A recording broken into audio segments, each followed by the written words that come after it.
My name is Chuck Black. I use he, him pronouns, and I am one of the co-managers of the Voter Friendly Campus. And I'm going to turn it to my colleague from NASPA, Jill Dunlap, to take it away. Great. Thanks, Chuck. I'm Jill Dunlap. I am the Senior Director for Research Policy and Civic Engagement at NASPA. If you don't know what NASPA is, we are a professional association whose membership is primarily made up of folks who do student support work on campus. So that is NASPA, but I am also just thrilled to be joined by Katie Montgomery. So I will let Katie introduce herself. Thank you. I'm thrilled to be here. I'm Katie Montgomery, Director of Government Relations at Cuyahoga Community College, aka Tri-C. We're located along America's North Coast in Cleveland, Ohio. I love it. Awesome. Well, we'll get started. We've already done our introduction, so we're like well on our way. I want to give a few like really high level comments about thinking about expanding our definition of assessment and doing this work, and thinking also about the benefits of assessment outcomes and pushing those out and what that can mean for those of us who are doing the work on campus. And I am not on a campus, so I should not say us, but those of you who are doing this work on campus. And then we're going to have be in conversation with Katie about the ways that this plays out and that they do assessment at their institution. Again, just hoping that this sparks some good ideas for you to think about in doing the work at your own institution. So, and then of course we want to open it up to discussion.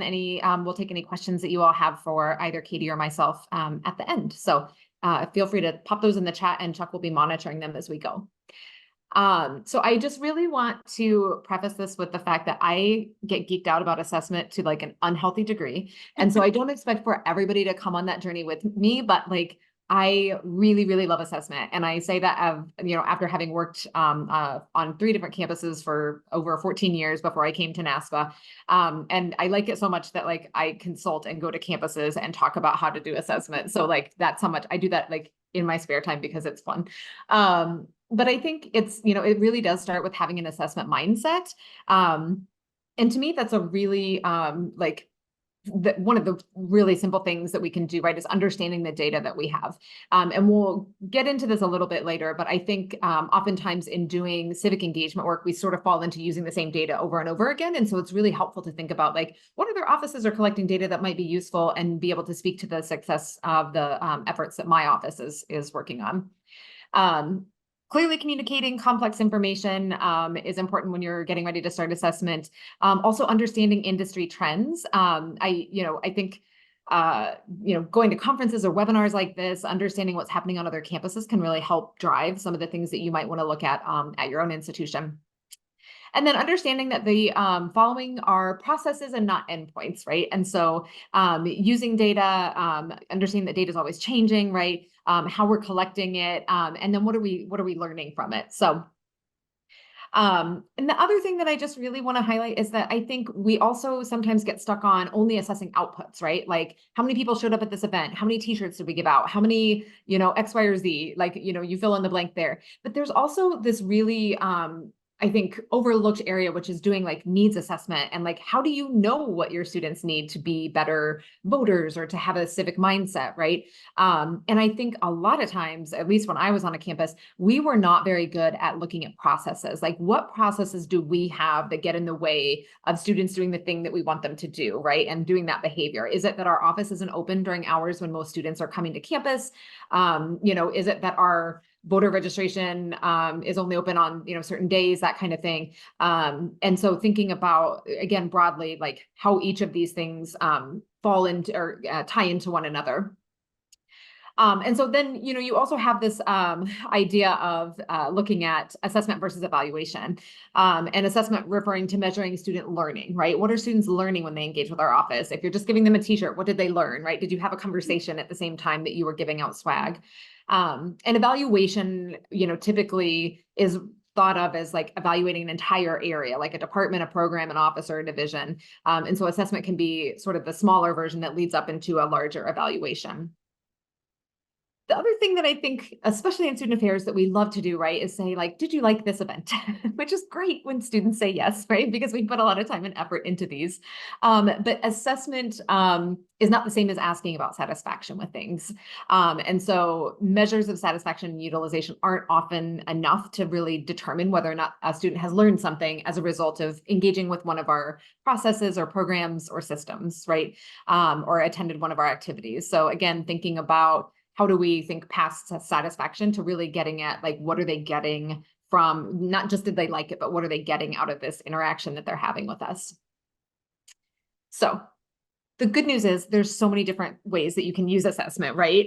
If you're assessing your programs and activities and really measuring deep student learning as a result of engaging with your office, that probably is supporting the institution's mission in some way, right? And so if you are making the case, and we'll talk in a little bit about like communicating that out, but if you're making the case for this is how we're impacting student learning or student graduation rates or, whatever, that, we're supporting we're a mission critical piece of the institution. The other thing that I think, that can be really important is affirming students' abilities and identities. And I think, there's a lot of research out there right now that says that voting is, the way that we identify with partisan politics and, the way that students attach to a party or to an issue and why they care about voting is based on identity. And so to the extent that you can affirm students' abilities and identities, as well as, challenges that they might have in terms of engaging with our offices, that those can be important parts of assessment.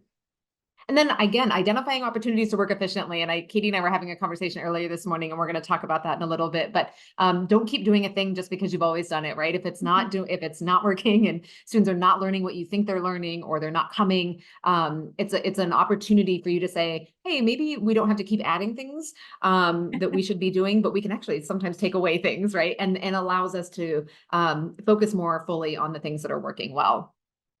The other thing I just cannot stress enough is this idea of connecting your work across offices and departments, because whether or not students, are building a civic ethos, may not only come out in terms of, what you see as their behavior or what they're telling you, right? They may talk about, of your events in their classroom. And so are you talking with faculty about these connections that you're making with students outside the classroom? And are they using those behaviors and skills inside the classroom? And so again, the idea that we're doing a lot, but if we can deepen how we understand the impact of what we're doing, we're just making it, easier to brag about ourselves in the long run. And then celebrating successful efforts. And we'll talk in a minute, like I said, about if you're doing really great work, keeping it to yourself and just knowing that you're doing great work is fine. But it also is important that people know in the community, for students, alumni, parents, right, that you all are doing this really important work and that you see the work that you're doing is critical to the mission of the institution. And so here's all the ways that you all are contributing to that. And data, like it says here on the slide, right, it's really a way for you to tell your story. And I love storytelling. I go to storytelling events all the time, but if you can tell the story of your office and the work that you're doing and that your staff is doing, I think it can be really meaningful, especially for those stakeholders to hear. So again, none of these are endpoints. It's not linear. There are some models that you look at in terms of assessment that like needs has to be on the bottom, and then you do processes and then you do outcomes. But really at any given point, something that you're assessing can lead you to, you've identified a need and then you've identified the process that can meet that need. But before you move to outcomes, you've also, discovered another need. And so it's really, they're interdependent, and they engage really closely with one another. And so again, not thinking of them as a linear process or as a hierarchy, but really this sort of cycle that is ongoing. And really any good assessment, if you think about it, your outcomes can identify further needs, but you can also like assess your assessment process. And I know you all are like, okay, it's getting out of hand. But it is important, right, to say like, okay, so we're serving students, we're only reaching so many, but thinking about like, how do we gauge whether or not students are getting the information that we want them to have in other ways. So assessing your assessment can also be useful. And then again, these are just sort of ideas to get you thinking. Are you doing sort of a reporting out? And the key question there is, like what happened? What happened in the last election? What happened in the last academic year that we were trying to measure? Why did it happen? Why did students come to some events and not other events? Like thinking through, where you can make efficiencies and reduce inefficiencies, and how does that get to like explaining why something has happened or why something is currently happening. You can also look forward and do some forecasting and think about what will happen if we do X, Y, or Z, right? And thinking about then what should be done is also important in order to understand what it is that you're trying to get at, right? The student learning outcomes as a result of their engagement with your office. So identifying stakeholders is really important. And again, Katie and I are going to talk about this in a minute, and I'll stop talking at you. Again, I just get so excited about assessment. But thinking about, like talking to current students about what it is that your office does. We were talking about this earlier too, that even just awareness of your office could be something that you're assessing, right? Because in the moment, even if your goal in that moment is to get students to register and then turn out to vote, if they know where your office is, that's a behavior long-term, right? Where they know that if they have a question, what that resource is that can help them. And so identifying resources available to them in building that voting behavior long-term can be really helpful. Also prospective students, right? Like who's coming to your campus? Do you get a session at orientation? Are you on the like tour that they give of campus? Thinking about how future students might become aware of your office. And then community partners, are they collecting data that you might know is useful and speaks to the work that you're doing on campus? But again, communicating out whatever it is you're assessing to all of these people who have a vested interest in the work that you're doing can be really, really important. And then I think sometimes, especially in civic engagement work, we get stuck sometimes. And this isn't to malign any of these like designation opportunities, right? They are all doing really great work. But I think sometimes we get really stuck in, did students register? Did they turn out? Did students register? Did they turn out, right? And big data and like knowing all of the things about that one behavior. And what we don't know is like, for example, did students we talk to then turn around and talk to their friends, right, about how to vote? Or like, hey, my friend had a question, or my roommate had a question, and I knew that I could resource them to your office. So like, how are students finding your office when they come to you with questions? That is a process, right? A process mechanism that you could be assessing. How do students become aware of the resources that are available to them? And so I think moving beyond sometimes just the voter registration and voter turnout, and thinking broadly about the ways that you are impacting students and their behavior and their outcomes, right? Like there's a lot of research that shows that students who are civically engaged have better mental health outcomes, which probably leads to greater graduation rates, right? And so again, if you are thinking of yourself as a mission critical piece of what students experience while they're at your institution, that can help inform what it is that you want to be measuring. So the Strengthening American Democracy Guide, right? Like we use that at Voter Friendly Campus. All In Democracy Project uses it. And we're like, like looking at and evaluating the action plans that come in on all of these metrics, leadership, commitment, and so on. And so I think if you, like a lot of them I think are, there's a whole section here, right, on NSLVE, and that's great if you're participating. And if you're not, again, how are we thinking more broadly if you don't have access to that data about how your office is impacting students?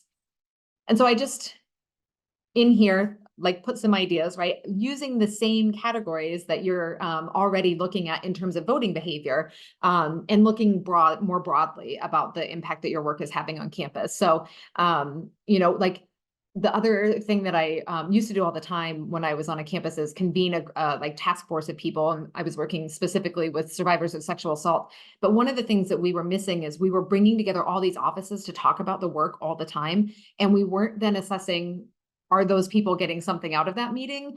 Is it impacting their work and their ability to be better about supporting survivors in their own departments? Are they changing processes and policies as a result of our task force meeting? And so you can even assess leadership, right? And if you are bringing people together and you're having that coalition come together to think about voting, which is a piece of the thing that you're usually describing in your action plan, right?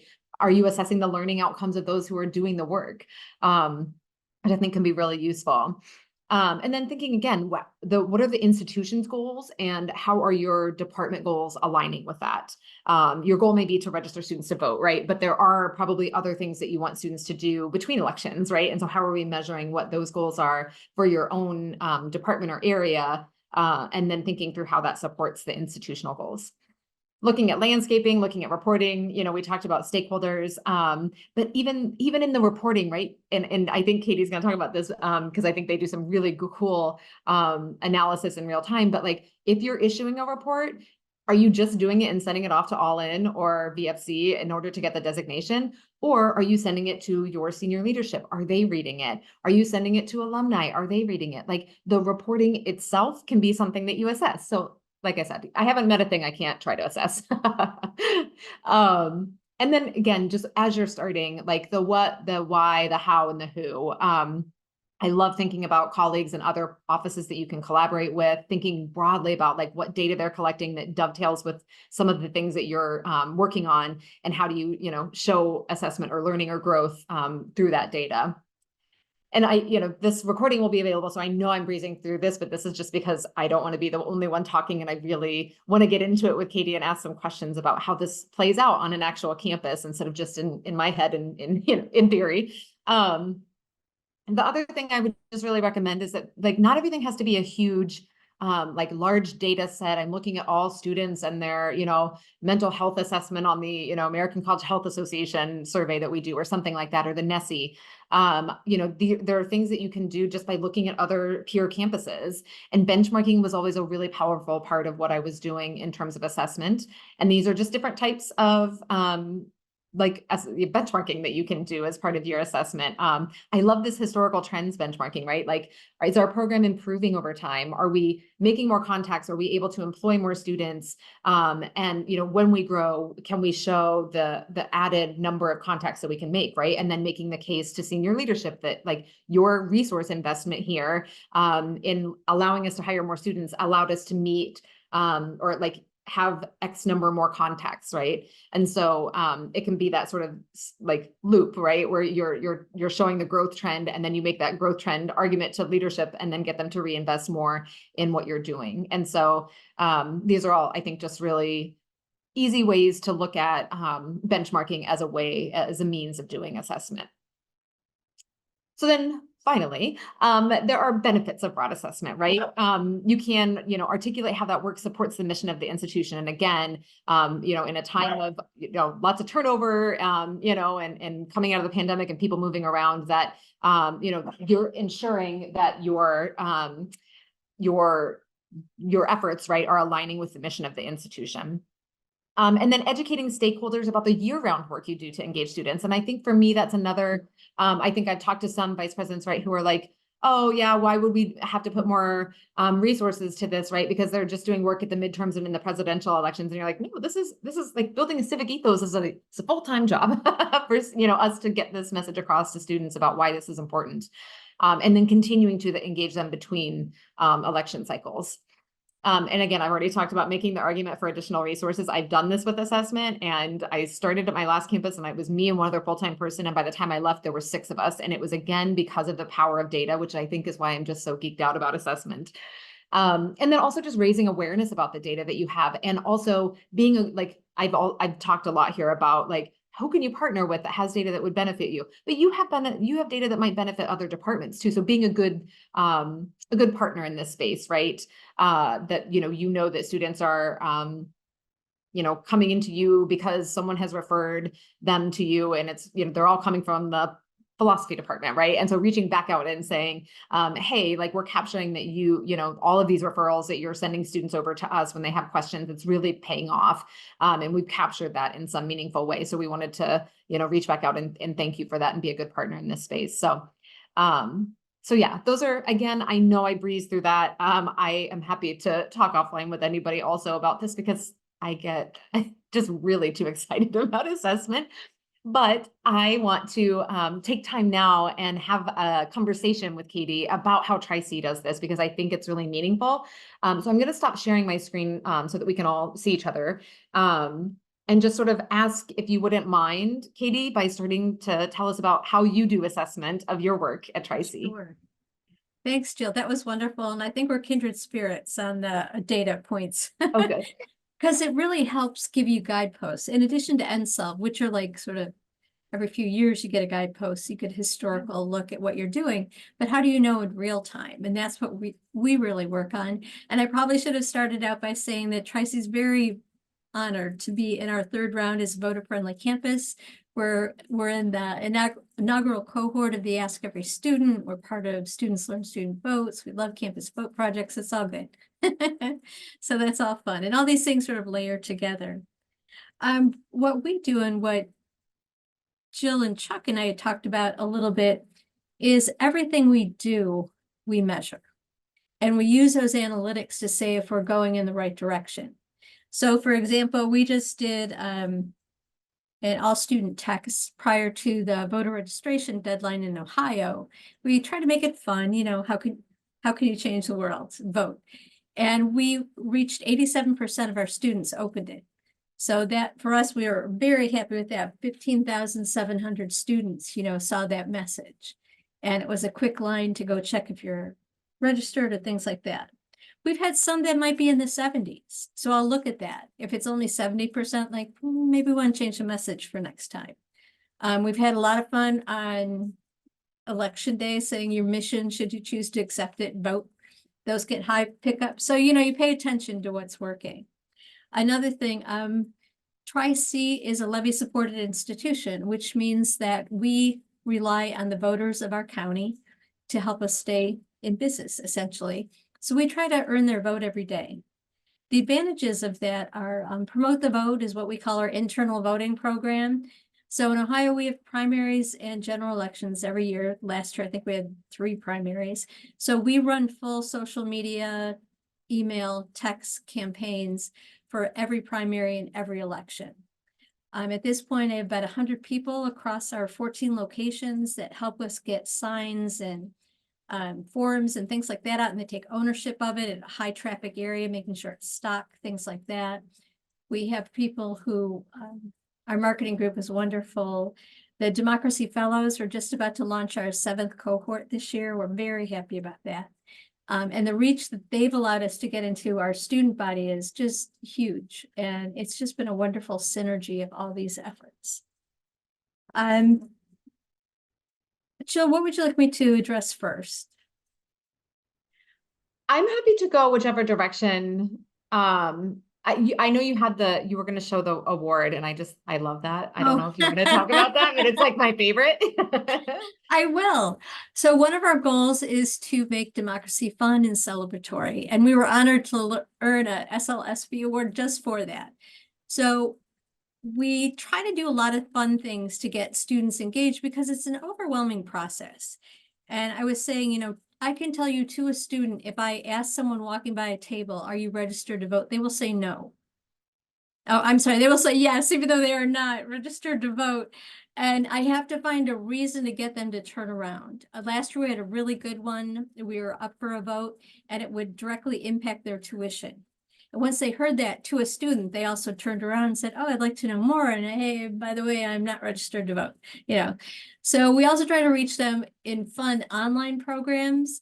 So we created a Rock the Polls video. Is like new to the world, nonpartisan voting anthem that gathered about 40,000 views in its first year. That was fun. A lot of you participated in our National Dance Challenge.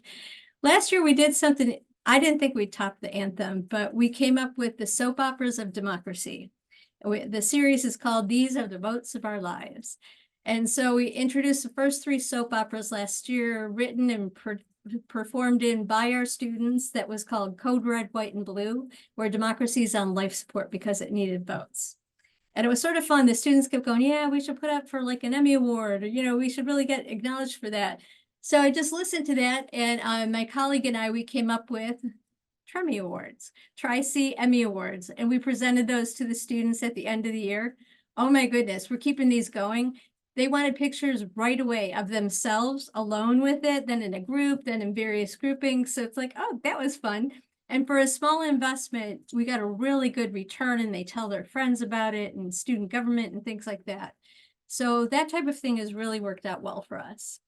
Last year, also having, being on, you know, up for a vote in the general election, we have a huge volunteer effort. So, I mean, hundreds of people, upwards of 500, volunteering at night and lunch hours to go talk.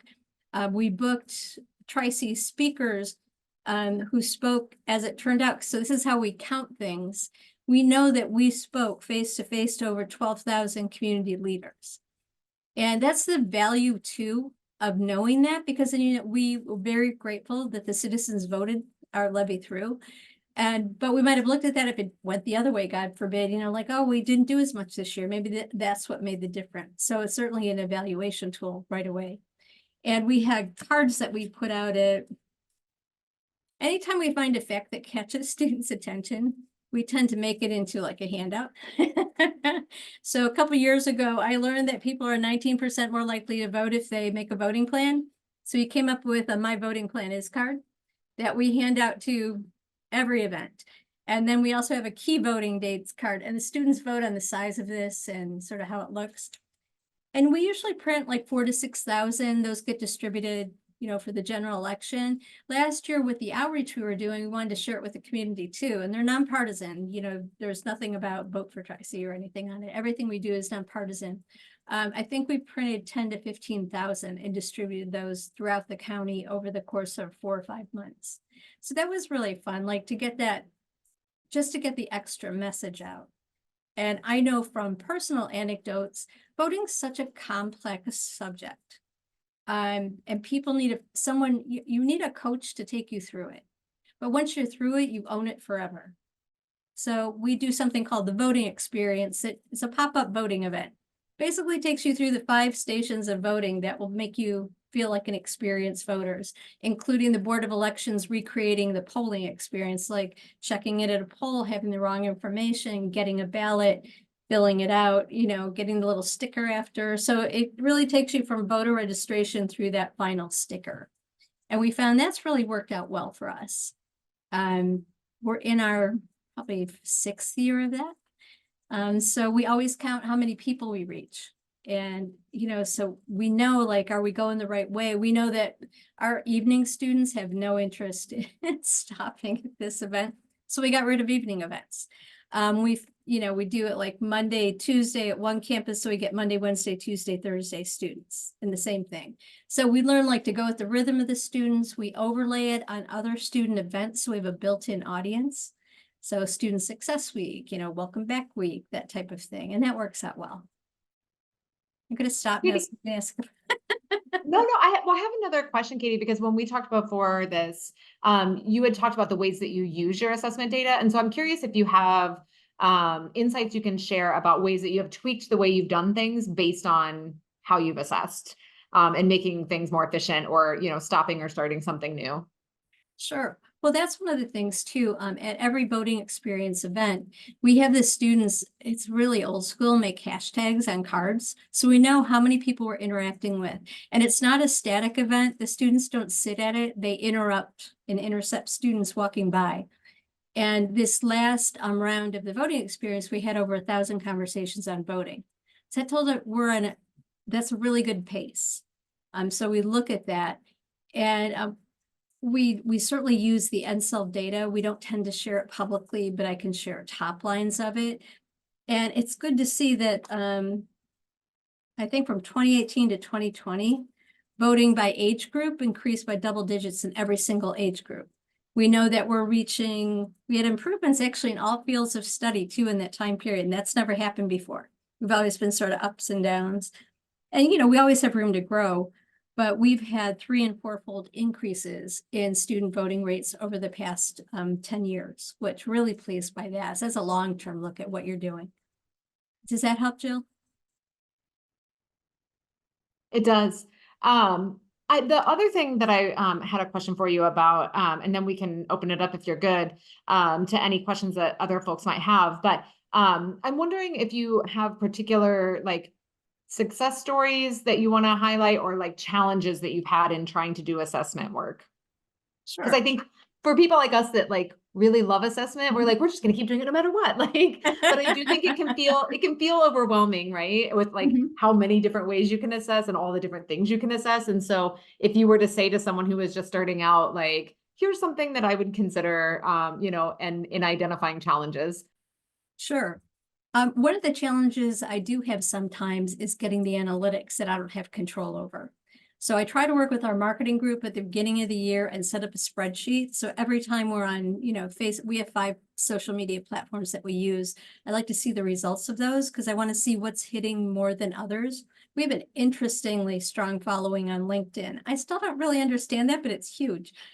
So we look at that. We take a look at, did students respond to videos? Did they respond to personal? And as you might guess, they do.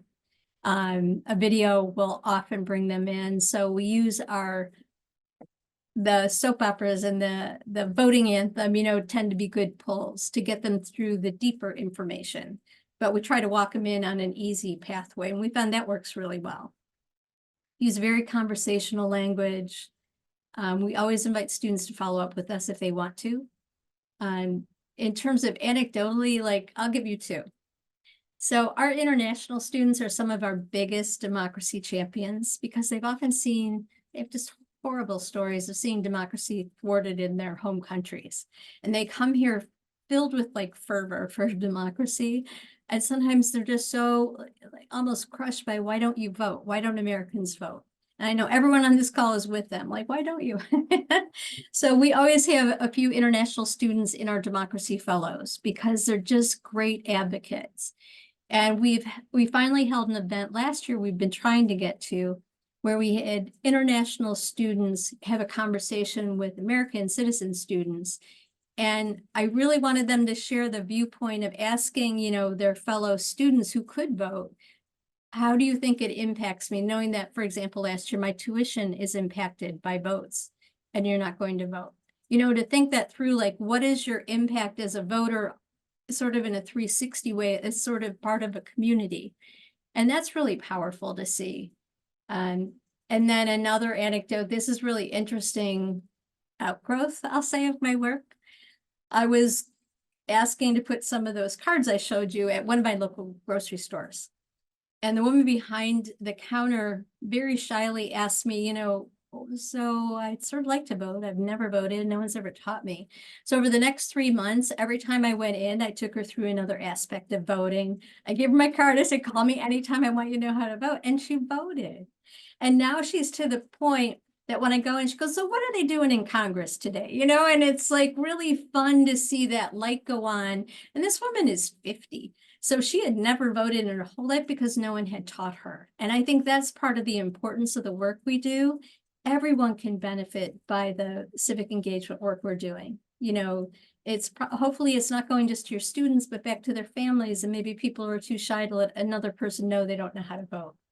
And all of our information is put up on YouTube because it's the most accessible platform to someone, with a phone or things like that. So there's just little things we try to weave in to help a broader audience. I love that story so much. I can't even explain to you, Katie, because it also, and I think it's maybe my bias of being a qualitative researcher at heart, but those are the things you don't get in a statistic, And so those are the interactions that I think are just so meaningful in getting, this work done on campus and in the community that, in the communities we live in. So I love that. Okay, so I am, and if I missed something, Katie, feel free to interrupt me, but I thought maybe we could open it up and ask if folks have questions, either about how you do things, or if there's anything that I can offer, probably not as much expertise as you have, Katie, Of course but you can. happy to answer any questions if folks have any. And we can, or if there's any that have come in the chat, Chuck, I haven't been following, okay. Maybe it's because everybody's already doing all of the great things and they're like, yeah, I'm assessing everything. That's what I'm hoping in my heart. Everyone's like, yeah, we assess all of the things. I know, or maybe people have their own anecdotes to share. That would be that would be great. Yeah, if somebody wants to come off of mute or put on their camera, we'd love to hear if you all are doing cool things to assess and share with others. You can also tell it's Girl Scout cookie time too, through the list of cookies.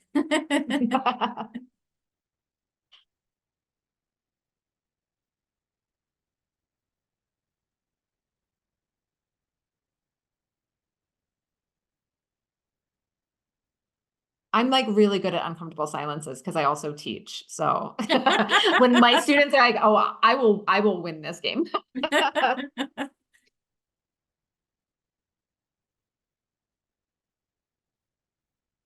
see a few people I know. I'm getting ready to call a name. Oh, that's Cheryl. I'll be brave and come on. Thanks, Cheryl. Yeah. So, I mean, the challenge for us is, and Amber knows this, we operate really off a group of volunteers. We don't have an office that coordinates efforts.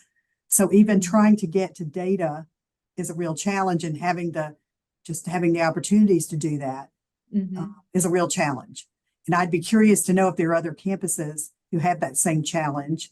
We're doing this. We're part of Campus Vote Project and proud to be a part of that.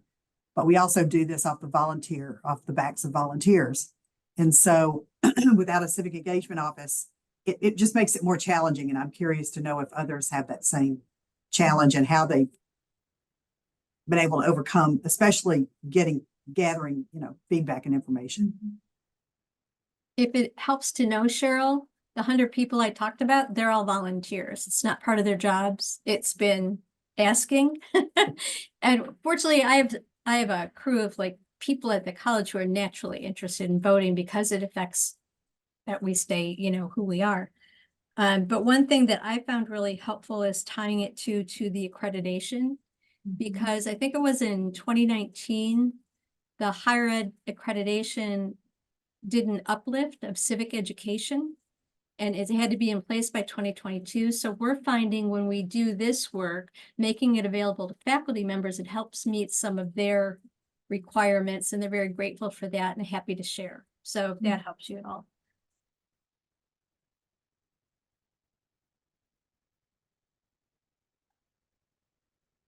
Anyone else have suggestions for Cheryl?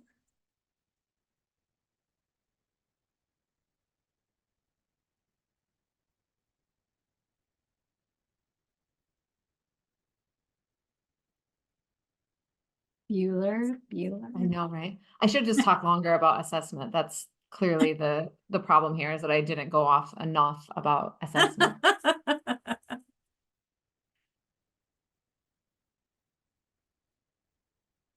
Can always play one of the soap operas. Oh, we should have had you do that, Katie. That would have been so fun. I still can if you like, but I think we have a few more minutes. Totally up to you guys. Do you have it pulled up? Let me see.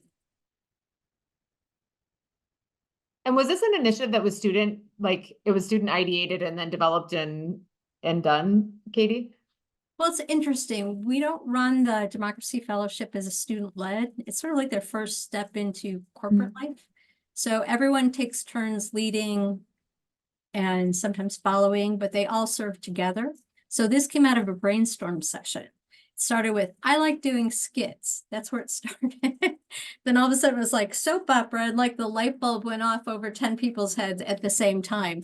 And that's where we went with it. And it's going to be fun how it goes this year.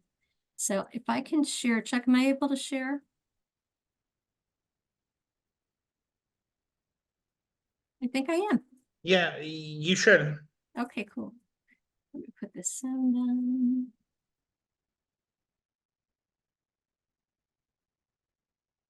So bear with me. So this is code red, white, and blue. Can you see it? Yeah. Good.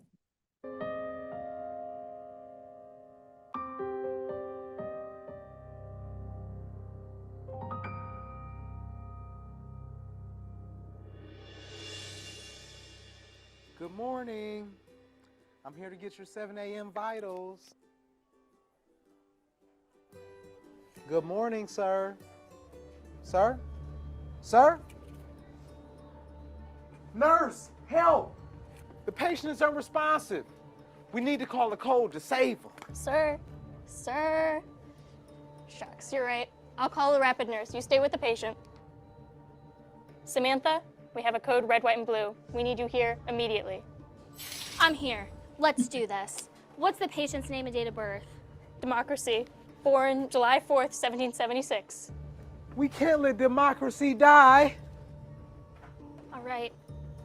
There's only one thing we can do to save this patient. We need votes. Come on, democracy. Thank you so much, Tracy Hospital. You saved democracy. That's the power of votes. It's the only thing that can save our democracy. You okay? You're looking so good. You We're seen so some glad voting you're back. ordinances? Vote. This has been an episode of The Votes of Our Lives, brought to you by the Tri-State Democracy Fellow Players. Always remember, Tri-State votes. We hope you do too. Looking for low tuition and academics? Find votes at Wright State stopped it. University. Join us March 9th. So that gives you an idea. You're welcome to go to our website, tri-c.edu. Those live on our YouTube pages. That's awesome. Awesome. Are there any other questions for Jill or Katie? Thanks for the comments. So just to wrap this up, on behalf of the Voter Friendly Campus program, we just do want to thank all of you for coming. If you have not submitted your statement, and please try to get that finished. We currently have 330 campuses. But last time we had 334 get their statements in, so we only need 5. But if your campus has not submitted their statement, please let us know. And if you're not sure if your campus has done that, my contact is there, and I'm happy to confirm. The next phase of this is the action plan deadline is May 31st. If you submitted a plan to the All-In Challenge by the December 15th deadline, our team already has it. We're 2 separate programs, but we do score those plans, and you'll be getting those joint scores the first week of March. But for our program, you don't need to resubmit if you have submitted to them. We do a great job of sharing. And then I do want to announce that our March webinar will be on March 25th at 2, and we'll be talking about strategic and meaningful campus coalitions. As a reminder, our webinars are always the last Monday at 2.